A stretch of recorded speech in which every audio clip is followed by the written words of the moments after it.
Alright guys, how you doing? So in this video we're going to be flushing the heater core in this 99 Silverado. Reason I'm doing this because inside the cabin, even with the heat on all the way, like it's not hot. It's a little warm, but it's not as hot as it should be. And that's usually a typical sign of a clogged heater core, as I found out. So I'm almost done setting this up right here. I did add some of this radiator flush in there, and I filled up a little bit and it stopped. I kind of let it sit for a little while and it slowly started going on down. And it's been sitting for about 30 minutes now, so let's see what comes out.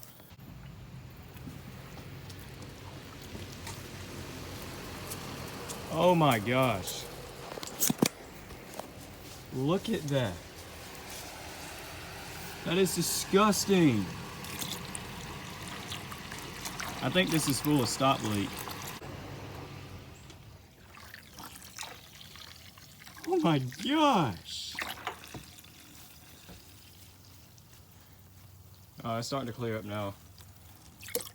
Yeah, that is bad. Alright, this looks pretty clean, so I'm gonna go shut this off now. Alright, I know some of you guys are gonna get on to me for doing this, but I just want to see what's in here. Yeah, look at that. I think this is really just stop leak. Yeah, that's, whew.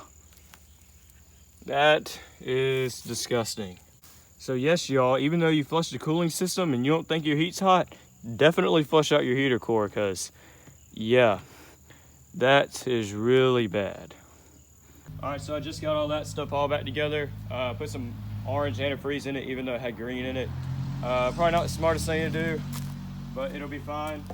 So I'm gonna crank it up now, let it idle a little bit, check for no leaks, and then I'm gonna go drive around the neighborhood and see how hot see how hot the heater is.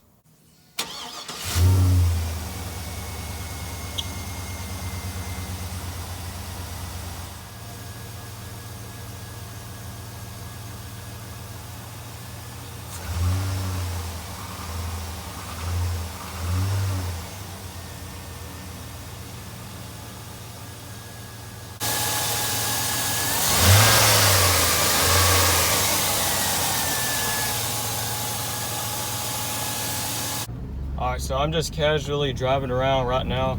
I'm gonna wait for the smooth steer mode temperature gauge to get fully warmed up before I really test the heat up. But right now, it seems to be blowing pretty alright. Alright, so now I'm gonna take this down the highway and really warm it up.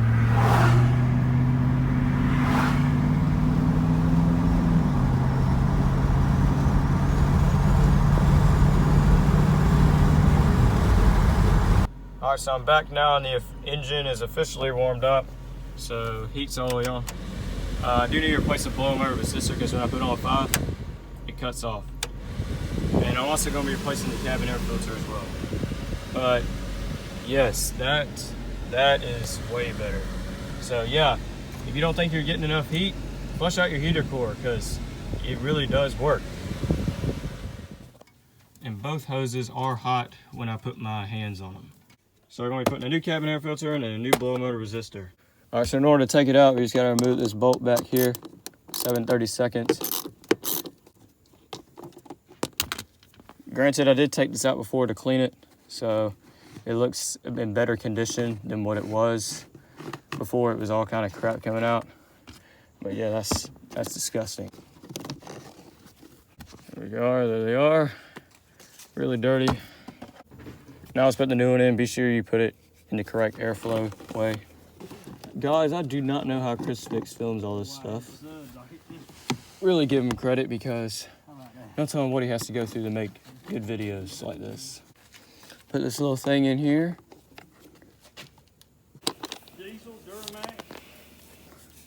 Why won't this stupid bolt go in here? Like, it won't go in. Yeah, this simple stuff is going to be a thing that's going to be always going to be going against you. And it's going to go in there sideways, and you can't screw it in. Oh my gosh. All right, so next I'm going to take off the blower motor resistor. I'm going to take this back off again, so that way I can go in there and unplug something. So I'm going to drop it out, and I'll put y'all back on. All right, so in order to get this resistor on, there's some plug way back there that you cannot get to. So I'm going to have to take this off so that way I can you know, get to the plug.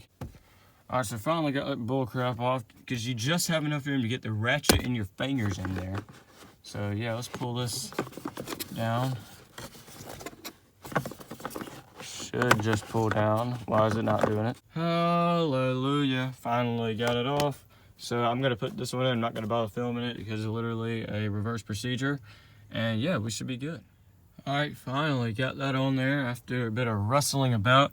Upside down. And this handle right here is the whole purpose, because when you're trying to change the blower motor or work on it, this is what you need to hold on to.